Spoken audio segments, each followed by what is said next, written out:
네, 마켓 시그널 2부로 이어가도록 하겠습니다. 지난주 금요일 뉴욕 증시 오랜만에 3대 지수가 활짝 웃으면서 마무리를 지었는데요. 지난 한 주 동안 흔들렸던 증시, 이번 주는 빅 이벤트를 맞이하는 만큼 다시 한번 상승 기조로 돌아설 수 있을지 굉장히 궁금합니다. 주요 이벤트들 대거 앞두고 있는 가운데 지난주 금요일 뉴욕 증시 분위기 먼저 다시 복귀해 보도록 하겠습니다. 뉴욕 증시 상황 전해주시죠. 네, 뉴욕 증시 3대 지수 일제히 상승 마감에 성공을 했습니다. PCE에 대한 기대감과 외환 시장에서 엔화가 하락하면서 3대 지수 모두 1%대 강세로 거래를 마쳤는데요. 보시면은 다우 지수가 1.64%로 탄력이 가장 강했습니다. 사흘 만에 4만 선을 다시 한번 회복을 했는데 그 주요 원인으로는 아무래도 이 3M의 실적 발표가 있었습니다. 23% 장중 급등세를 기록하면서 50여 년 만에 최대 폭의 상승률을 기록을 했는데요. 이렇게 시장 전반에 온기가 감돌았던 원인은 PC의 물가지수 발표가 있었습니다. 헤드라인 PC는 2.5%, 근원 PC는 2.6% 상승률을 보이면서 시장의 전망치에 정확하게 부합하는 모습이었고요. 그리고 러셀 2000이 1.67% 올랐습니다. 이렇게 러셀 2000이 꾸준히 오름세를 기록하면서 금요일장에서도 중소형주에 대한 투자자들의 관심은 여전히 이어지고 있다는 것이 확인이 됐습니다. 그런데 이 금요일장 조금은 특징적이었던 점이 단순히 중소형주뿐만 아니라 최근에 조정을 크게 받았던 기술주까지 반등에 성공을 했다는 점이었는데요. 이 중소형주에 대해서 다음 장에서 조금 더 자세하게 짚어보도록 하겠습니다. 네, 러셀 2000이 주간 기준으로는 3.59% 상승하는 데 성공을 했습니다. 그리고 한 달 사이 10% 넘게 올랐다고 하는데요. 이렇게 중소형주가 왜 올랐을까라고 살펴보면요. 최근 빅테크 기업들이 실적 발표를 했는데 굉장히 부진하게 나오면서 시장에는 실망 매물이 쏟아졌습니다. 그리고 워낙 상반기에 빅테크 기업들이 큰 폭으로 올랐다 보니 이 차익 실현 매물, 이 자금이 중소형주 쪽으로는 이동한 모습이었는데요. 8월 들어서는 앞으로 이 러셀 2000이 15%가량 더 상승할 수 있다는 월가의 분석도 나오고 있습니다. 그리고 주간 상승률 3대 지수 함께 살펴보면요. 다우 지수만이 상승불을 켠 채로 마감을 했습니다. 아무래도 기술주 비중이 적기 때문이겠죠. 다만 큰 폭의 상승은 아니었고요. 0.73% 오름세였습니다. 주간 히트맵을 통해서 시장의 흐름을 더 자세하게 짚어보겠습니다. 네, M7이 일제히 하락세를 주간 기준으로 보였습니다. 먼저 애플부터 살펴보겠습니다. 애플은 2.83% 내렸고요. 또 마이크로소프트는 2.71%, 그리고 메타까지 2%대 낙폭을 기록을 했습니다. 이번 주 이 세 종목 모두 실적 발표를 앞두고 있는 만큼 앞으로 실적 발표 일정들 잘 챙겨볼 필요가 있겠고요. 그리고 이미 지난주에 실적을 발표했던 알파벳과 테슬라 각각 5%, 8%대 내림세를 기록을 했습니다. 아무래도 실망스러운 실적을 내놨기 때문에 그에 따른 매물이 나온 것으로 확인이 됩니다. 다음으로는 엔비디아 살펴보겠습니다. 엔비디아는 4.13% 하락했습니다. 엔비디아가 크게 조정을 받으면서 반도체주 전반적으로 강하게 빨간불이 들어왔는데요. 그 내에서도 가장 강한 빨간불을 켜고 있는 것이 바로 이 AMD입니다. 7.65% 빠졌습니다. AMD는 최근 퀄리티 이슈가 불거지고 있었는데요. 그럼에도 불구하고 이제는 이 AMD에 대해서는 조금 이제 2분기 실적 발표 때 GPU 가이던스에 대해서 상향이 되는지 좀 살펴볼 필요가 있겠습니다.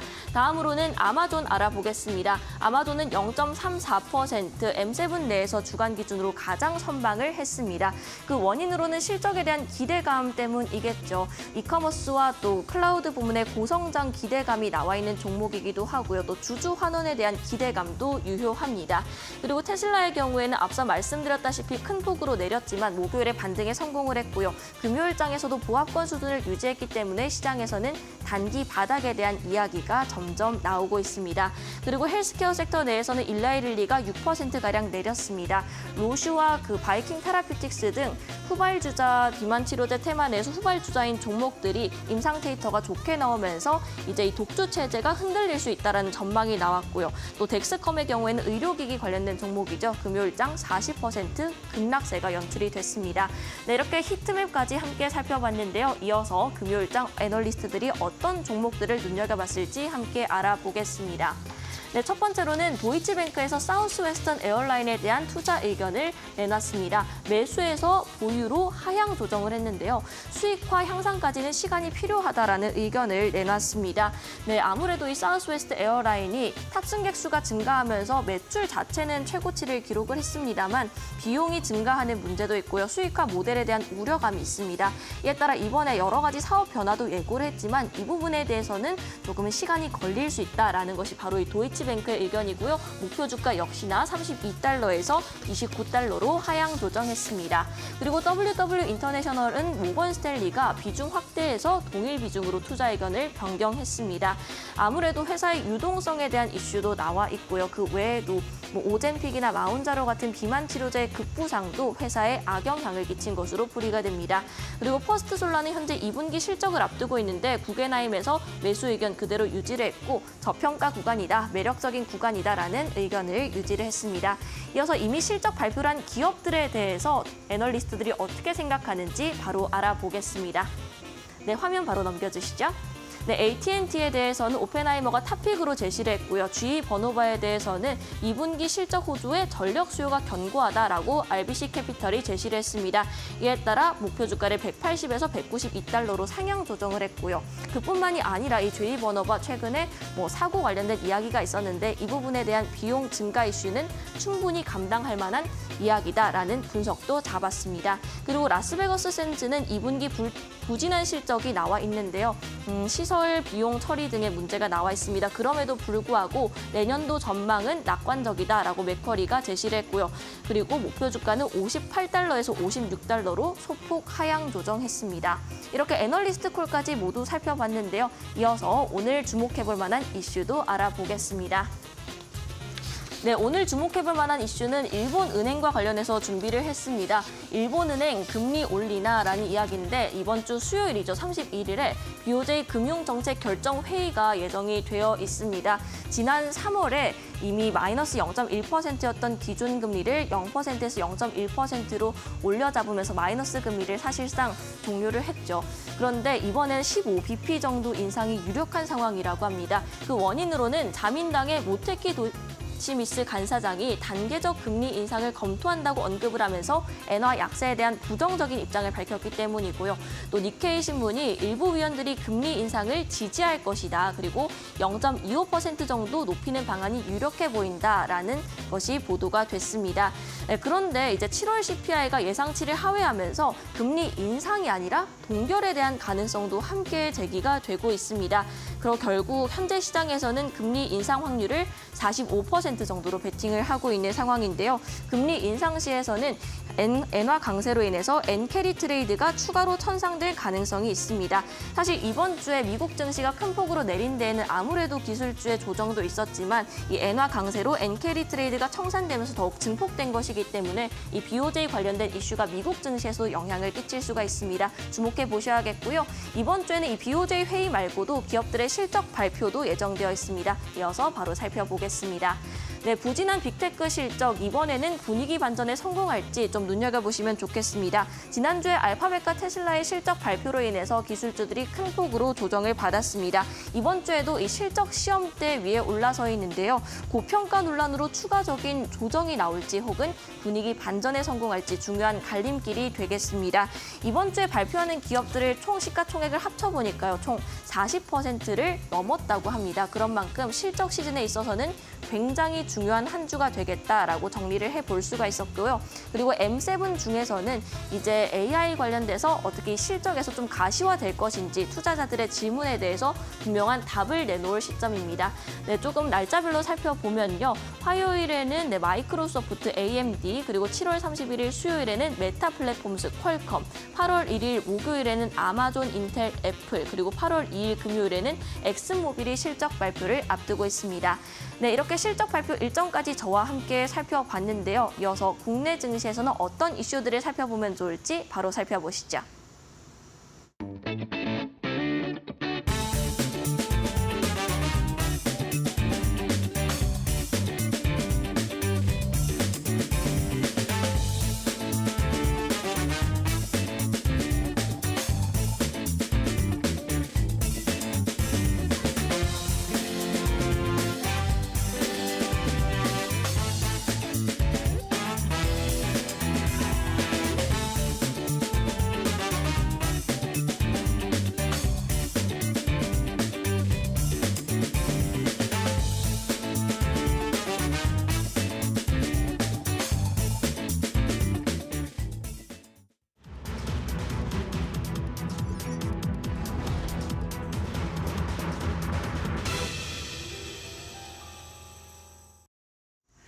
네, 지난주 금요일 우리 증시 어떻게 마감했는지 다시 한번 복기해보고 오늘 개장 전 확인해볼 이슈들까지 점검해 드리도록 하겠습니다. 먼저 지수의 흐름부터 다시 체크를 해볼까요? 그 전날의 가파른 지수 하락을 보였다가 지난주 금요일 다행히도 반등에 성공을 해주긴 했습니다만 그 폭이 크진 않았습니다. 코스피 쪽에서는 기관들의 매수세가 도드라지면서 0.7% 오름폭을 보였고요. 2,731선 그리고 코스닥은 지속적으로 장중에 등락을 오가다가 결과적으로는 강보합권에 마무리 지었습니다. 그럼에도 800선 아래에서 마무리가 됐는데요. 797선에 마쳤습니다. 기관들과 외국인들의 순매수 상위 종목을 보면 지난주 금요일 주목을 받았던 섹터들 바로 확인을 해볼 수 있겠습니다. 실적 시즌과 맞물리면서 조선주들이 대거 52주 신고가 행렬에 이름을 올렸죠. 삼성중공업과 HD한국조선해양, HD현대중공업까지 모두 52주 신고가 돌파를 했습니다. 2분기에 긍정적인 실적뿐만 아니라 앞으로 남은 반년도 긍정적인 수주까지 확인이 되면서 조선주를 향한 러브콜들 외국인들이 계속 보내오고 있고요. 그 외 우리 금융지주나 삼성바이오로직스도 지속적인 가격 상승을 보이면서 우리 금융지주도 52주 신고가 돌파하는 모습이 나오기도 했습니다. 조선 섹터가 실적단에서 긍정적인 흐름을 보였다면 제약바이오 관련주들은 지금 미국의 대선 리스크로부터 상당히 자유로운 섹터 중 하나로 분류가 되고 있죠. 해리스가 되던 혹은 트럼프가 되던 상관없이 모두 수혜를 받을 수 있는 대표적인 업종이고 또 여기에 하반기 금리 인하까지 겹치면서 최근에 제약바이오 관련주들 어떤 상황에서든지 오르는 모습이 계속 포착이 되고 있습니다. 큐리옥스 바이오시스템즈 무상증자와 관련된 이슈로 지난주 금요일에는 코스닥에서 외국인들의 순매수 상위 종목 1위에 이름을 올리기도 했고요. 그 외 네이처셀이나 바이넥스, 삼성바이오로직스도 지속적으로 외국인들이 많이 담아가는 모습들이 포착이 되고 있습니다. 코스닥 쪽의 상황도 함께 보실까요? 코스닥 쪽 같은 경우는 일단 반도체 관련주들, 기관들의 순매수 상위 종목 보도록 하겠습니다. 기관 쪽을 보시면 SK하이닉스가 일단은 순매수 상위 종목 이름을 올리고 있는데 삼성전자와 SK하이닉스 등 대형 반도체주 위주로 담아가는 모습을 확인을 해볼 수 있겠고요. 코스닥 쪽을 보시면 여전히 제약바이오 관련주들의 상승 흐름이 두드러진 모습을 확인을 해볼 수 있었습니다. 섹터 단에서의 흐름도 확인을 해보도록 할 텐데요. 좋았던 조선주와 제약바이오주를 제외하고 어떤 흐름들이 있었을지 섹터와 이슈들로 확인을 해보도록 하겠습니다. 그 외에 세 가지 섹터를 나눈다면 이렇게 크게 세 그림을 확인을 해볼 수 있겠죠. 첫 번째로는 쿠팡 관련해서 물류 관련주들 지난주 두 자릿수 이상 오른 종목들 대거 나왔습니다. 지금 티몬 위메프 사태가 이어지고 있는 가운데 아직까지도 우려감이 시장에는 크게 자리매김을 하고 있죠. 그로 인해서 지금 결론적으로는 쿠팡이 독점 수혜를 받아간다라는 기대감이 나오면서 쿠팡과 함께 파트너십 혹은 물류 협력을 맺고 있는 관련주들이 장중에 부각을 받았습니다. KCTC는 지난주 금요일에 상한가 안착을 해줬고요. 그리고 재건 관련주들 지난주 후반부터 지속적으로 시장에서 주목을 받고 있습니다. 바로 우크라이나와 러시아의 종전 기대감이 확산되면서 관련주들의 움직임이 나오고 있는 건데요. 먼저 우크라이나 쪽에서 손을 내밀었고 러시아 측도 현재 긍정적으로 검토하고 있다라는 입장이 밝혀지면서 우크라이나의 무너진 재건을 다시 진행할 수 있는 관련주들 지난주부터 지속적인 가격 상승이 이어지고 있습니다. 그리고 가상화폐 관련주들도 지속적인 변동성에 노출이 되고 있죠. 대장주로 불릴 수 있는 갤럭시와 머니트리 지난주에는 16%의 가격 상승을 보였는데요. 일단 비트코인 가격 자체가 반등한 것도 의미가 있지만 일단 모멘텀이 있었습니다. 어제 바로 있었던 트럼프 전 대통령의 비트코인 컨퍼런스 연설이었는데 이 연설 안에서도 여러 발언들이 이어졌고 굉장히 친암호화폐적인 그리고 앞으로도 비트코인의 가치를 높일 수 있는 발언들이 대거 나오면서 오늘도 관련주들의 주가 변동성이 나오지 않을까 체크해보시면 좋을 것 같습니다. 그럼 개장 전 우리가 확인해 볼 이슈들은 어떤 게 있을까요? 크게 두 가지 확인을 해보도록 할 텐데요. 첫 번째 이슈는 바로 이게 될 것 같습니다. 이제는 한국과 일본이 더 적극적으로 손을 잡고 미래 자동차를 만들 수 있을까요? 단독으로 전해진 보도이긴 합니다만 LG그룹사와 도요타가 함께 전기차를 앞으로 만들기 위한 미래차 동맹에 나설 것으로 현재 전망이 되고 있습니다. 올해도 이미 두 차례나 극비로 도요타 측의 임직원들이 방한을 해서 LG 사업장을 이미 확인하고 갔다라고 하고요. 그리고 LG 쪽에서는 9월 중에 도요타 본사에 방문해서 LG 테크데이를 일단 비공개로 진행을 한다고 합니다. LG 계열사들 안에서 보유하고 있는 자회사들 정말 다양한 전기차 혹은 미래차 협력 가능한 부품들을 가지고 있습니다. LG 엔솔 같은 경우는 배터리를 담당하고 있지만 LG전자 같은 경우는 차량용 통신 장비 현재 만들고 있고요. LG 이노텍은 카메라 쪽 그리고 디스플레이는 차량용 디스플레이를 가지고 있는 만큼 LG 그룹주와 함께 협력해서 도요타가 받아갈 수 있을 부분이 굉장히 많을 것으로 기대가 되고 있습니다. 일단 LG전자 전장 사업만 놓고 보더라도 실적은 지속적으로 증가 추세를 이어가고 있는데요. 내년 돼서는 12조 원까지 넘어설 것으로 기대감이 나오면서 이번에 도요타와의 협력 소식이 LG전자 그룹주 전반적으로 호조세가 될 수 있을지 지켜보시면 좋을 것 같습니다. 그룹주들 종가 현황 지난주 금요일 상황 체크해 보시죠. LG전자도 이번에 역대급 실적을 보여줬죠. 그럼에도 불구하고 이틀 연속으로 주가 하락이 나오고 있습니다. LG전자는 2.8% 하락했고요. LG디스플레이는 5%까지 가격 하락이 나오기도 했습니다. 해당 소식으로 인해서 오늘 그룹주들 오랜만에 다시 웃어갈 수 있을지 체크가 필요해 보이고요. 두 번째 이슈로 넘어가도록 하겠습니다. 이어지는 두 번째 이슈입니다. 오랜만에 대왕고래 관련주들이 다시 한번 춤을 출 수 있을까요? 주말 사이 또 전해진 소식이었는데요.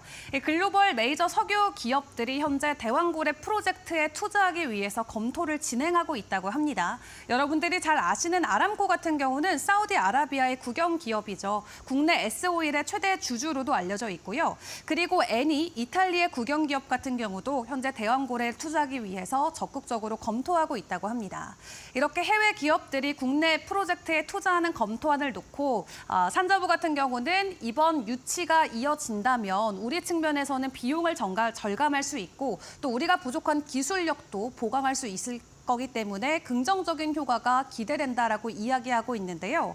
일단 이러한 이벤트들이 있기 때문에 오랜만에 시추 관련주들이 장중에서 반짝일 수 있을지 체크해 보시는 것도 중요할 것 같습니다. 종가 현황으로 최근 분위기 확인을 해보시죠.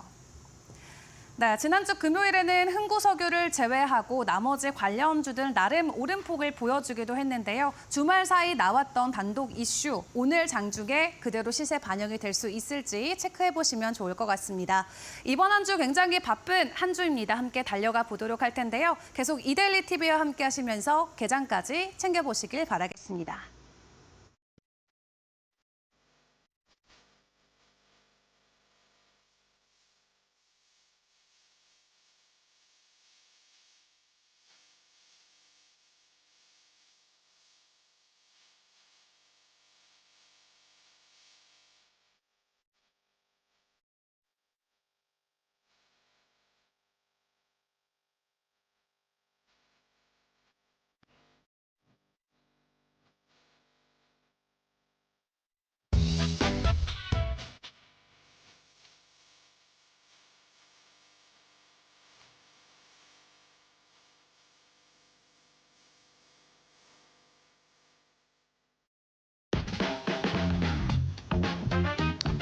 네, 여러분 주말 잘 보내셨습니까? 이제 7월 벌써 마지막 주입니다. 7월 19일 월요일 이데일리 TV 뉴스 브리핑 시작합니다.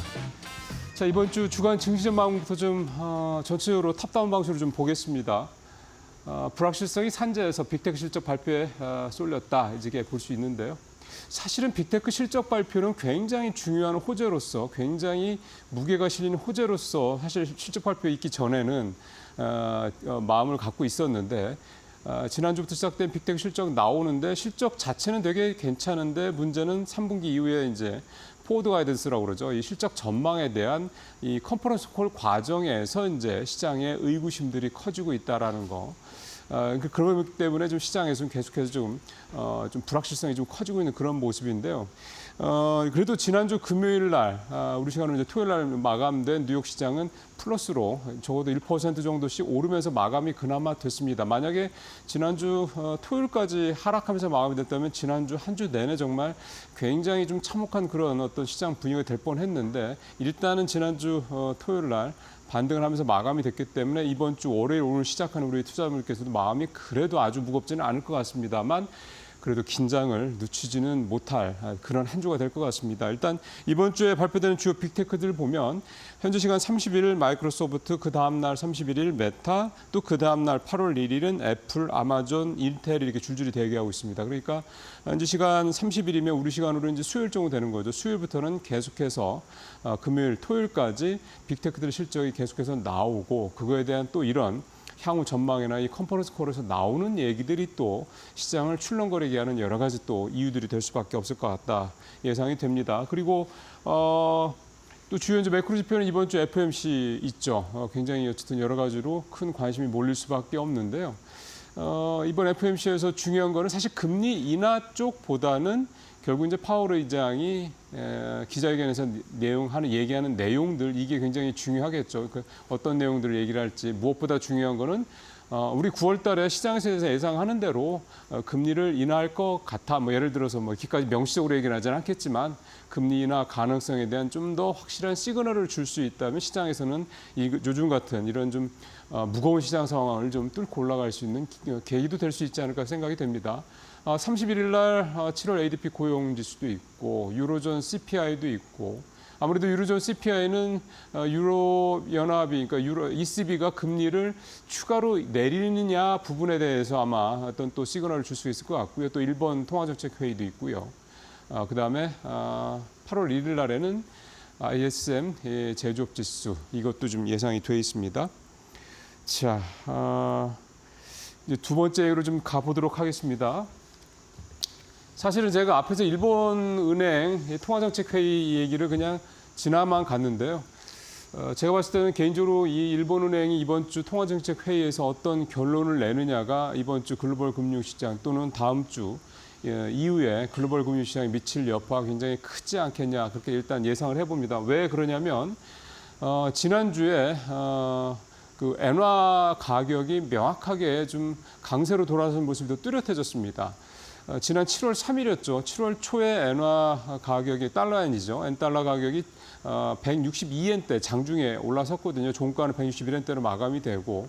근데 지난주 마지막 날 엔달러 가격은 153엔대까지 떨어졌습니다. 그러니까 불과 한 3주 사이에 엔달러 가격이 10엔 가까이, 달러당 10엔 가까이 이렇게 떨어졌다. 그만큼 엔화 가치가 올라갔다 이런 얘기가 좀 되는 건데요. 지금 이번에 일본은행이 그 통화정책회의에서 내리는 결론은 기대되는 결과는 크게 두 가지입니다.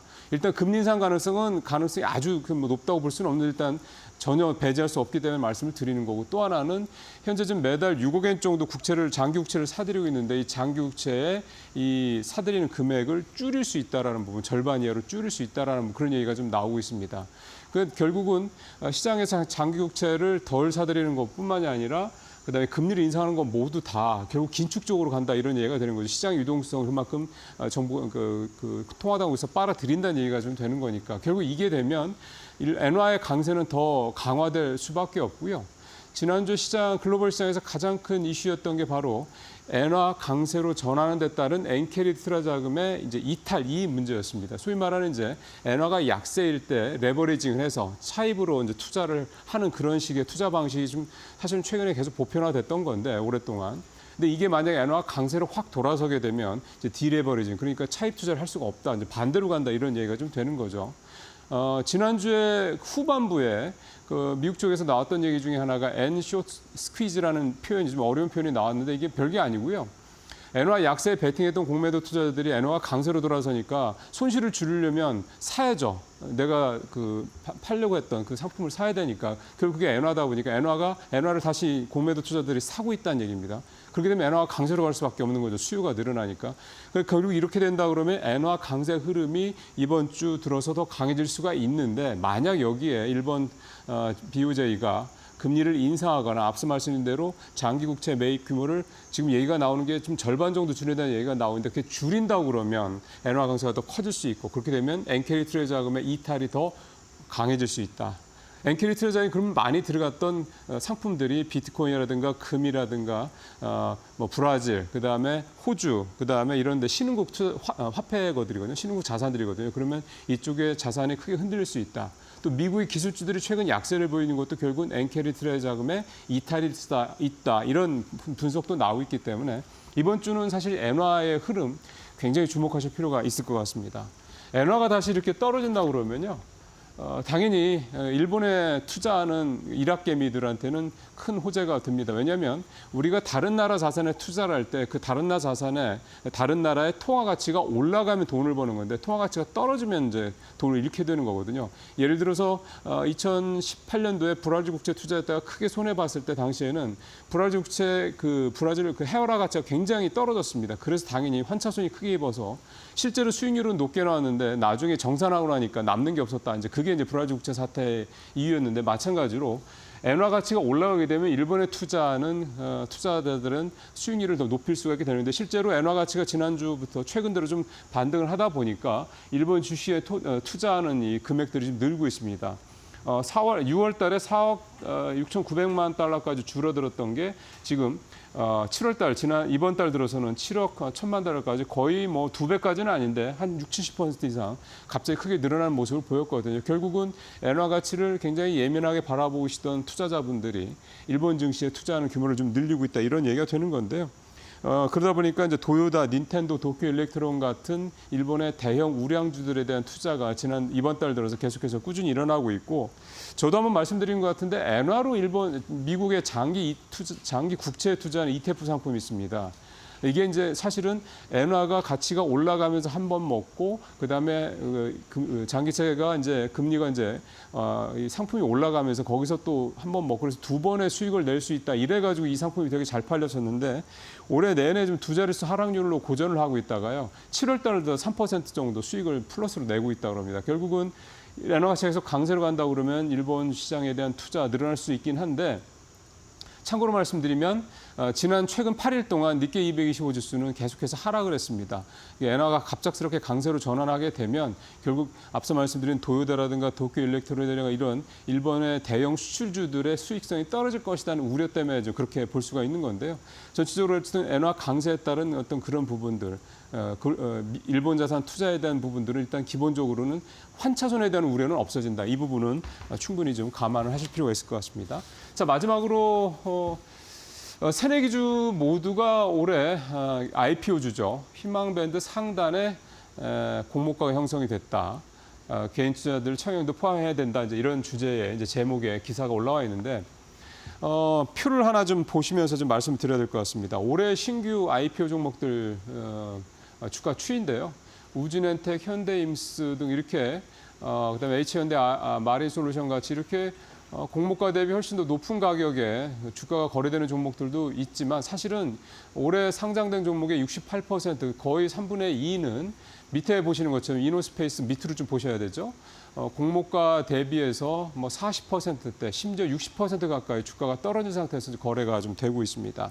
이렇게 공모가 대비 주가가 부진한 이유에 대해서는 시장에서 계속해서 지적되고 있는 건 부정확한 공모 수요 예측에 좀 문제가 있다라고 얘기를 하고 있는데요. 수요 예측에서 기관 투자자들이 기업 가치를 정밀하게 이렇게 판단하고 분석하기보다는 일단 공모주라고 하면 물량을 최대한 확보하는 데 집중을 하다 보니까 그 과정에서 공모주가가 당연히 오를 수밖에 없는 거죠. 수요가 많아지는 거니까. 그리고 수요 예측은 그 수요 예측 과정에서 공모가 그 공모주의 정확한 가치 평가는 그만큼 좀 약해진다 이런 얘기가 좀 되는 거고요.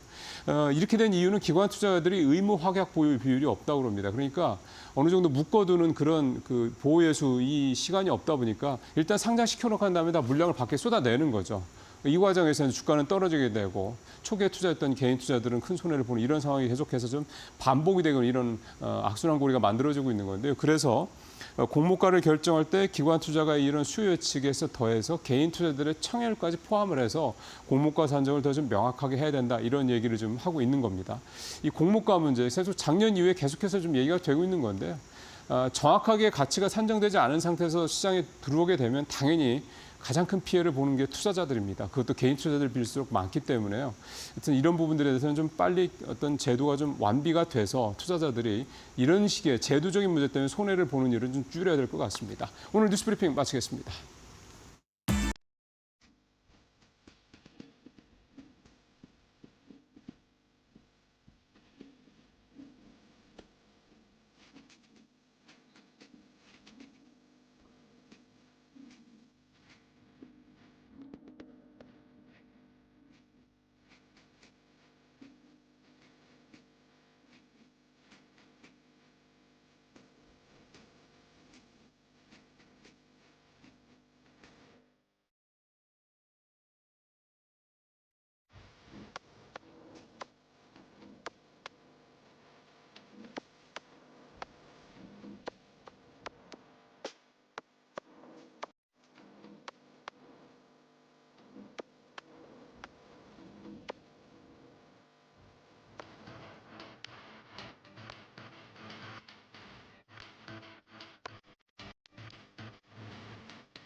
네, 마켓 비하인드로 이어가도록 하겠습니다. 오늘은 김영재 유진투자증권 서울 WM센터 이사와 이야기 나눠보겠습니다. 이사님 어서 오세요. 네, 안녕하십니까.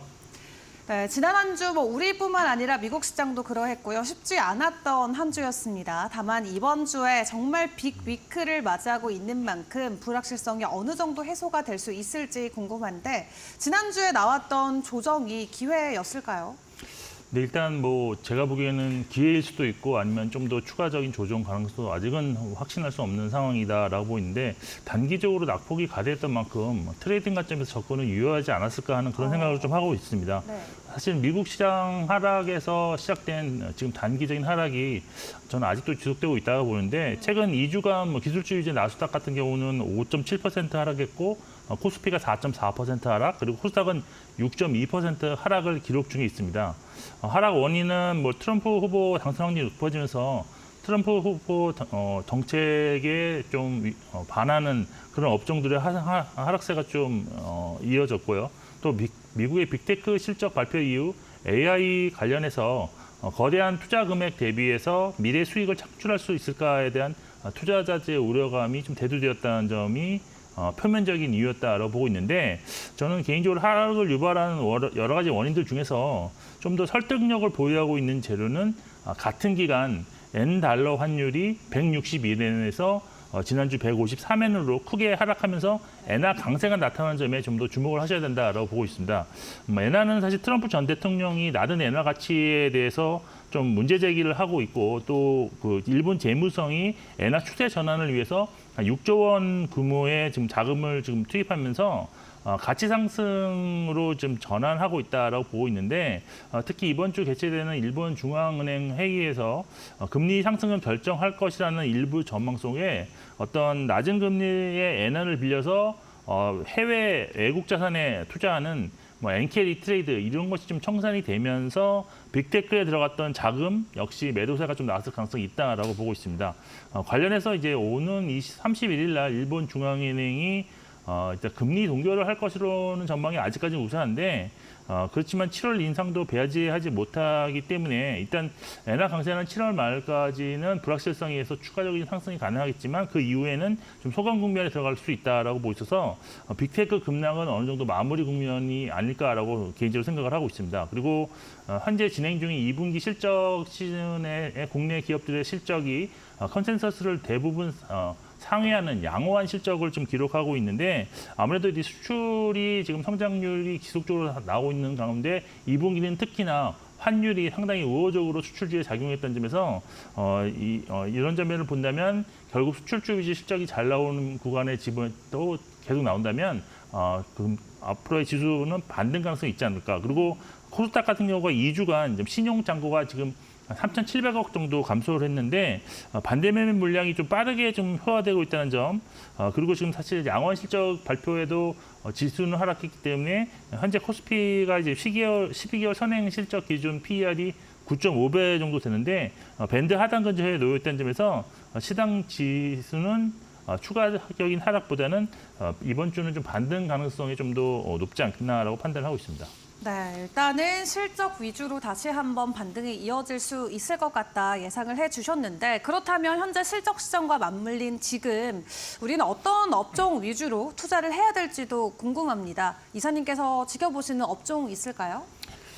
일단 업종 같은 경우는 여러 가지 업종이 있을 수 있는데 일단 이번 최근 시장 단기 조정과 관련해서 제가 생각하고 있는 투자 전략은 한 5가지 정도로 좀 준비를 해왔는데 먼저 일단은 단기적으로 낙폭이 가대한 종목들 중에서 낮은 밸류에이션을 좀 유지하고 있는 종목은 좀 트레이딩이 가능하다고 보이는데 예를 들어서 지금 사실 HBM 관련해서 주도주라고 할 수 있는 그런 종목은 크게 뭐 SK하이닉스, 한미반도체를 꼽을 수 있는데 이 종목들이 최근 2주간 각각 17.6%와 14.3% 급락을 했습니다. 근데 두 종목 중에서 PER 배수를 좀 살펴보면 SK하이닉스는 6.3배, 한미반도체는 40배라는 점에서 만약 이 두 종목 중에서 어느 종목을 트레이딩 가지고 접근해야 된다 본다면 하이닉스가 트레이딩 대상 종목이라고 할 수 있겠습니다.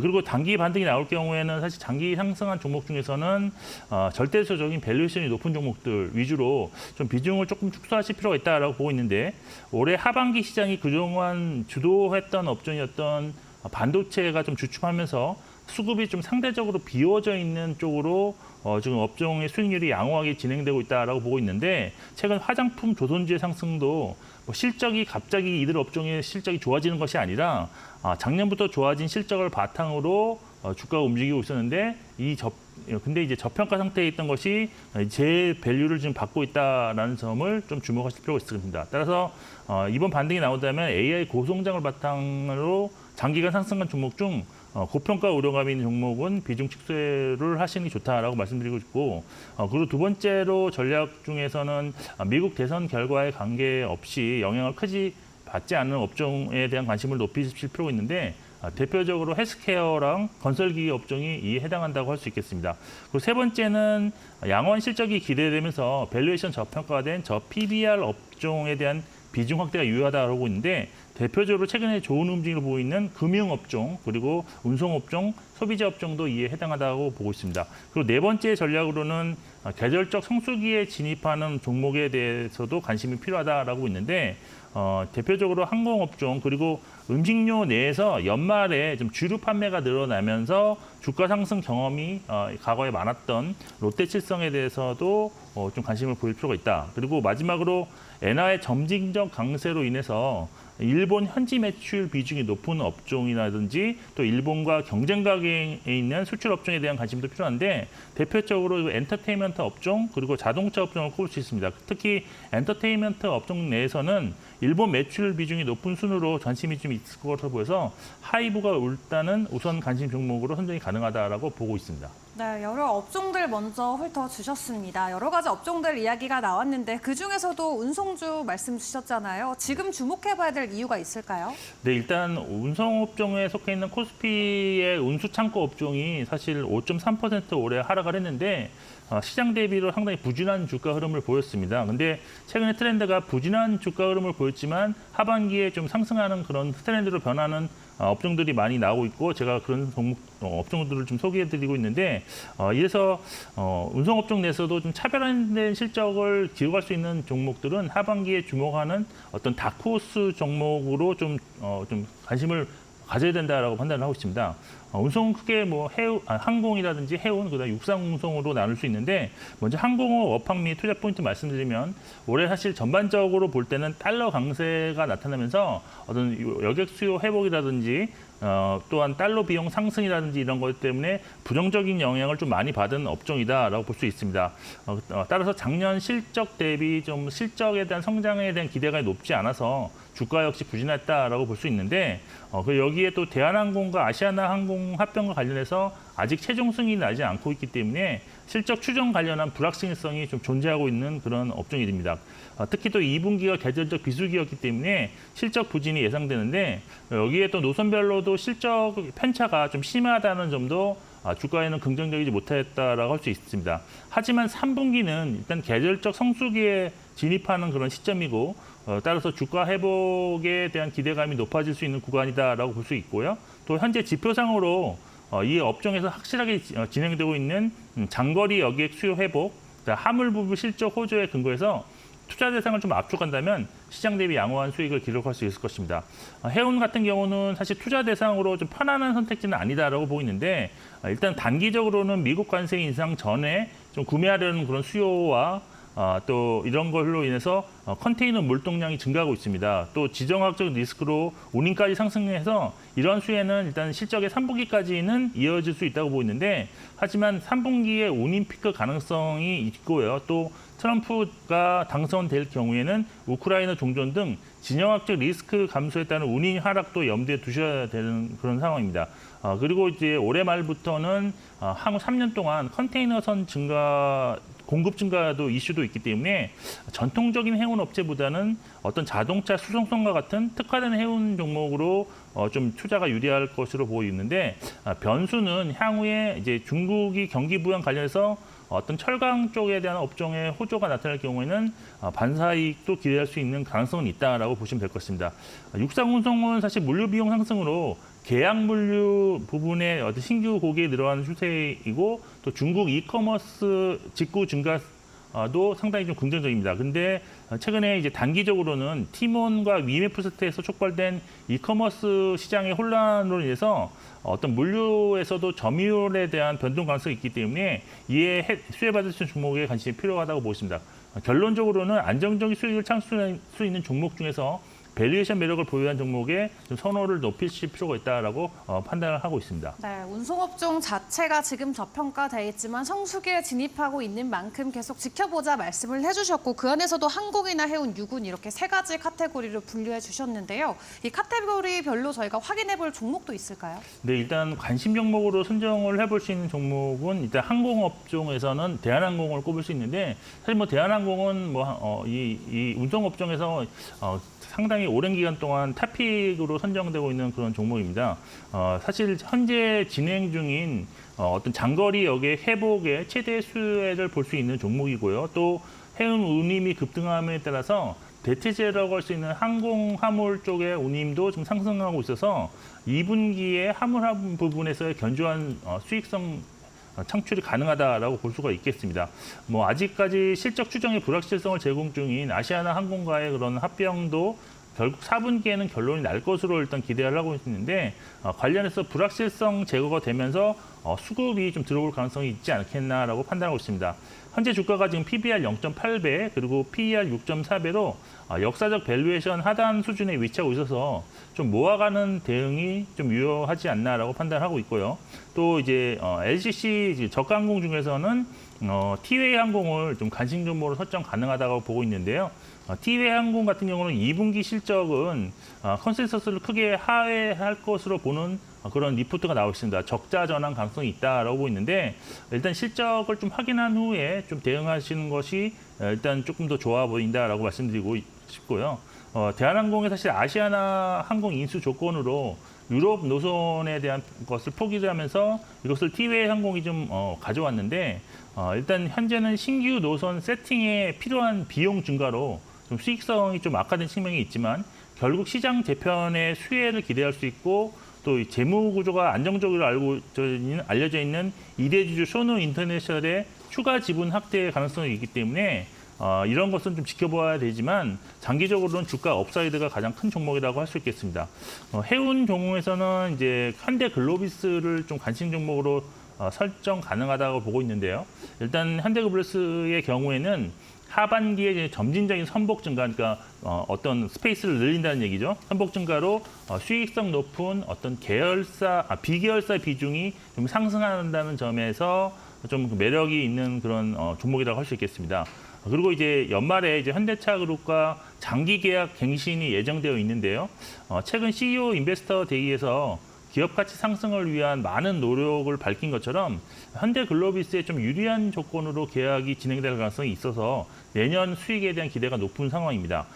주주환원 정책과 관련해서 배당 성향을 좀 높인 상황이고요. 또 이런 것이 이제 3년 뒤인 2027년에는 주당 한 6천 원까지도 추가하는 배당을 실시할 예정이어서 강화된 주주 환원책으로 기업 상승 가치가 꾸준히 증가할 수 있다라고 보고 있습니다. 마지막으로 육상운송 중에서는 CJ 대한통운 관심종을 보고 있는데 일단은 주가가 많이 하락한 상황에서 3분기 신세계그룹 물류 수행으로 연간 3천억 원 이상의 매출 증가가 기대되고 있고요. 또한 최근 이커머스 시장의 핫 이슈로 부각된 티몬 UMF 사태에 관련해서 네이버 쇼핑이 반사이익을 얻을 수 있는데 이 네이버 쇼핑과 전략적 제휴관계인 CJ 대한통운도 관련해서 좀 주목받을 가능성이 있습니다. 그리고 마지막으로 이제 8월부터 쿠팡의 와우 멤버십이 단가가 인상되면서 멤버십 취소가 나타날 가능성이 높아졌습니다. 그래서 여기서도 이제 네이버 쇼핑이 점유율이 높아질 수 있는데 이런 점도 좀 긍정적인 요인으로 작용할 수 있는 가능성이 높은 종목이라고 판단을 하고 있습니다. 네, 여기까지 김영재 이사와 함께했습니다. 수고하셨습니다.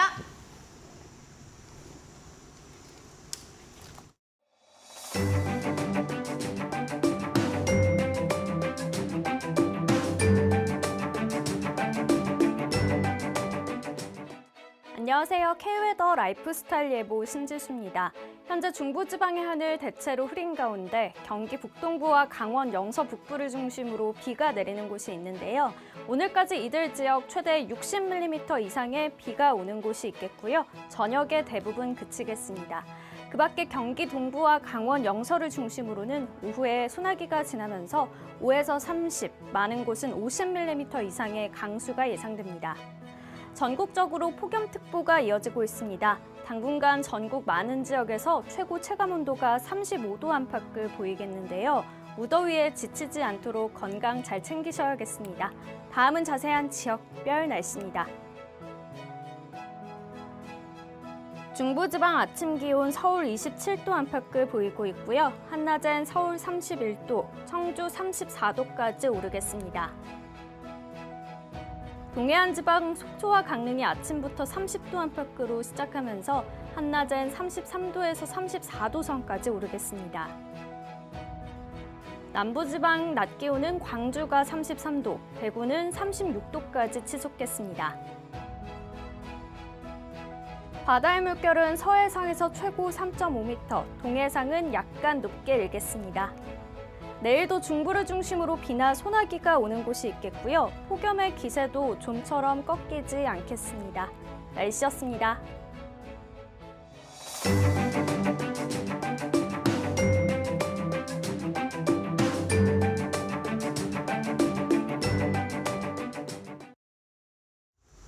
네, 오늘 저희가 준비한 소식은 여기까지입니다. 저희는 내일 아침 같은 시간에 다시 인사드리겠습니다. 함께해 주신 여러분 고맙습니다.